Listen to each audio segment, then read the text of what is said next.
વિપક્ષે 922 કરોડના સુધારા સાથે બજેટ મૂક્યું। શહેરમાં નાગરિકોને 24 કલાક પાણી પૂરું પાડો। ગીચ વિસ્તારમાંથી BITS દૂર કરો। ભ્રષ્ટાચાર દૂર કરવા લોકપાલની નિમણૂક કરો।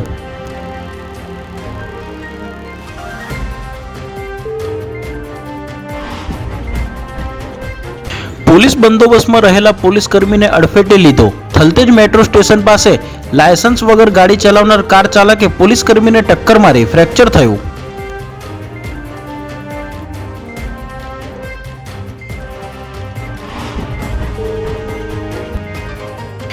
ગિફ્ટ સિટીના ચેરમેન પદે ઉદય કોટકની નિમણૂક। મુખ્યમંત્રીના મુખ્ય સલાહકાર રહેલા હસમુખ અઢિયાની જગ્યાએ કોટક જવાબદારી સંભાળશે।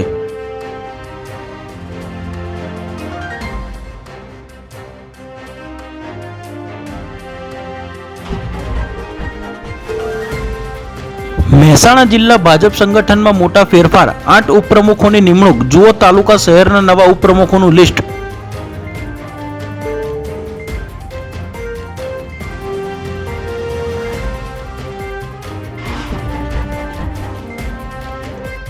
કરોડોના વ્યવહાર માટે હવે માર્કેટિંગ યાર્ડનો ઉપયોગ। ગોંડલના માર્કેટિંગ યાર્ડની પેઢીના એકાઉન્ટ ભાડે આપી દીધા। બેંક ખાતા લિંક કરી 400 કરોડનું સ્કેમ 6 ઝડપાયા।